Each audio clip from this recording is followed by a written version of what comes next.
Alright, so in the previous lesson, we talked about factoring techniques. Now, this time what we're going to do is we're going to be solving by factoring, where we're going to be dealing with equations. So solving by factoring is a method that can be used to solve factorable polynomials. To solve by factoring, you have to use something called the zero product property, which states that if A times B is equal to 0, then A is 0 or B is 0, which makes sense that if one of these is 0, then it's going to show that the left-hand side is equal to the right-hand side. Or both A and B can be 0 because 0 times 0 is 0. Right, so here are some steps for solving by factoring. Number 1, you move everything to one side of the equation to make one side equal to 0. So here's an example. Over here we have x squared plus 5x equals negative 6. Now notice that the right hand side has a negative 6 and it's not 0. What you're going to have to do here is that you're going to add both sides by 6, and therefore you get x squared plus 5x plus 6 equals 0. Again, the important thing that you have to follow is when you're solving polynomials, the other side must be 0. Now, step 2, you're going to factor the polynomial using the methods reviewed last class. And it's very, very important to check if there's a GCF before you do anything. But with this example here, there's no GCF. Okay, so looking back at x squared plus 5x plus 6 equals 0, what we're going to do is we're going to use the big X method. You're going to figure out your factors. In this case, it's going to be x plus 3 times x plus 2 equal to 0. And then you're going to take each factor and set them equal to 0 and then solve. So I have x plus 3 equals 0 and x plus 2 equals 0. You solve for x. One of the answers is going to be negative 3 and the other one is going to be negative 2. So that's basically the gist of solving by factoring. So we're going to look at number 1. We have x squared minus 2x plus 1 equals 0. The good thing about this problem is that the other side is already 0. So I don't need to move anything because it's already done for us. So x squared minus 2x plus 1, this is a trinomial, so I know for sure I'm going to be dealing with the x method. And a is indeed 1. Okay, so this is going to be a very, very simple process. I'm going to draw my x, and then we can say that my a and c multiply together, that's just 1, and then my b is negative 2. And then the numbers are negative 1 and negative 1. So we'll write x minus 1 times x minus 1, and then there's that equals 0. So that's that new addition to what we did in the previous unit. So you're taking your polynomial, you're factoring, and making sure that you set equal to 0. Okay? So now you're going to take that x minus 1 here and set that equal to 0. And you're going to do the same thing for this factor too.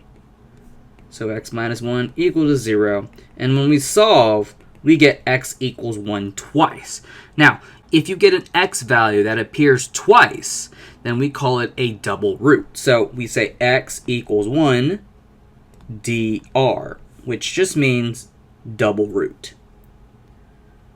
Number 2, r squared minus 15r equals negative 54. Now notice that there isn't a 0 on the other side. There's a negative 54, so you're going to add both sides by 54, and you get r squared minus 15r plus 54, and don't forget, it's equals 0. You're solving.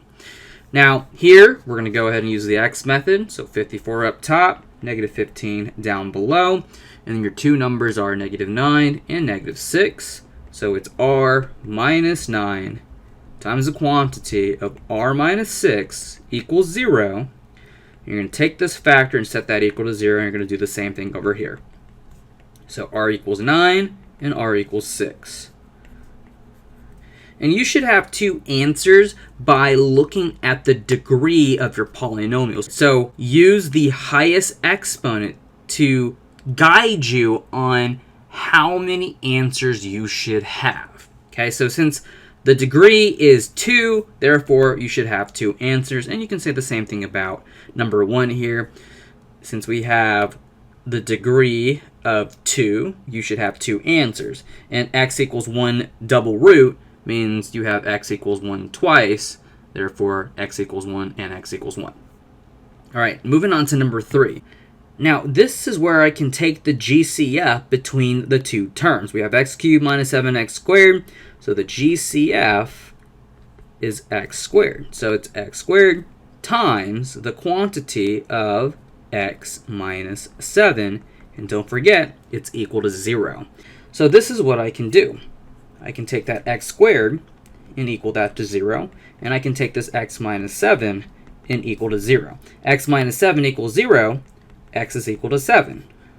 Whereas x squared equals 0, I can rewrite this as x times x equals 0.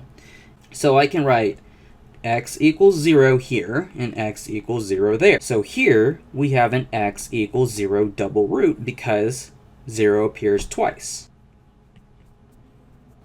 All right, number 4, 3y squared minus 100 equals 2y squared. We're going to subtract both sides by 2y squared. So we'll cancel those two numbers out. And then we're going to look at that 3y squared and subtract that by 2y squared. So we have y squared minus 100 equals 0. Now we have two terms where both of them are perfect squares separated by a minus sign. So we can factor this by using the difference of two squares. So we have y minus 10 times y plus 10 equals 0. So we'll take this factor and set that equal to 0. And we'll take this factor and set that equal to 0. So y equals 10 and y equals negative 10. And since y is equal to 10 and y is equal to negative 10, you can rewrite this answer as y equals plus or minus 10. Number 5, 7x cubed minus 18x squared plus 11x equals 0. Okay, so remember, always check if there's a GCF.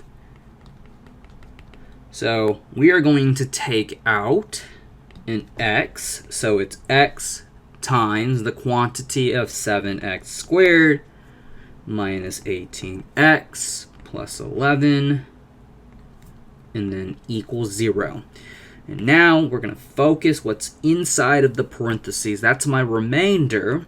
And we're going to apply the x method because there are 3 terms. So I'll draw my x, and it's going to be 77 up top because remember it's a times c. So 7 times 11 is going to give you 77. And then your b value is negative 18. Your two numbers are negative 7 and negative 11. All right, so don't forget we have this x over here. So it's x times the quantity of x minus 7. We got it over here. Times the quantity of x minus 11, which we got over here. And we're setting this equal to 0. Now, don't forget, the a value is not 1, it's 7. So what we need to do is we need to divide this by 7 and that by 7. And then you're going to look at two fractions here. We got negative 7 over 7 and negative 11 over 7. This I can simplify, which will get you x times the quantity of x minus 1. And then over here, we got that x minus 11 over 7. The 7 does not go into 11. So what do we have to do? We swing it. So hopefully you remember that from the previous lesson where I talked about the swing method. So we'll write 7x minus 11 equals 0. And then we're going to take this and set it equal to 0. We'll take that and set it equal to 0. And we'll take this last factor and set it equal to 0. So when we solve, this one is x equals 1. And over here, this is going to be 7x equals 11. So therefore, x is equal to 11 over 7. So there you go. We got 3 answers.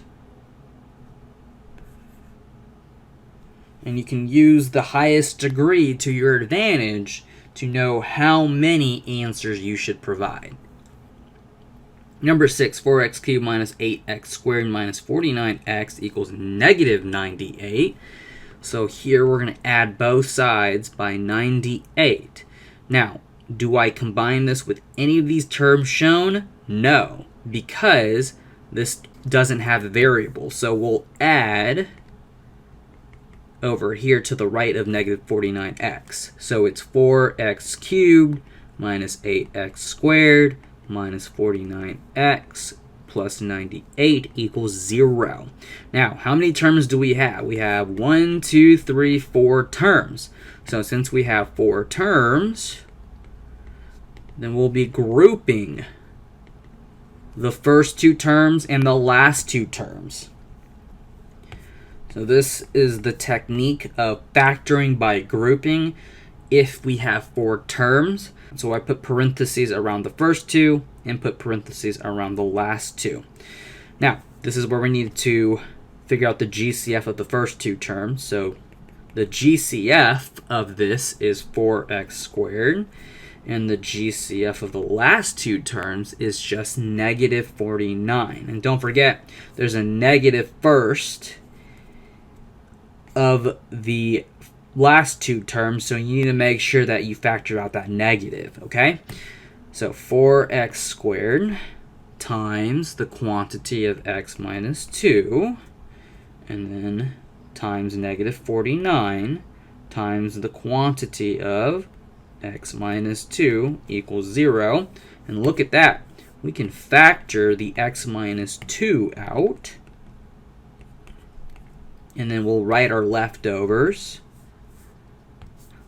So it's 4x squared minus 49 equals 0. Now notice that 4x squared minus 49, the 4x squared is a perfect square, and the 49 is a perfect square. And both of these terms are separated by a minus sign, so we're dealing with a difference of 2 squares.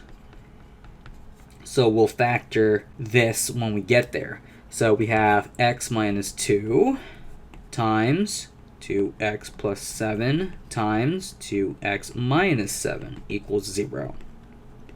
So x minus 2 equals 0, 2x plus 7 equals 0, and 2x minus 7 equals 0.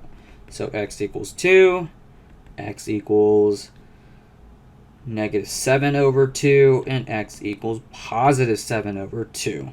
So we have x equals 2, and x equals plus or minus 7 over 2. So 3 answers for you right there.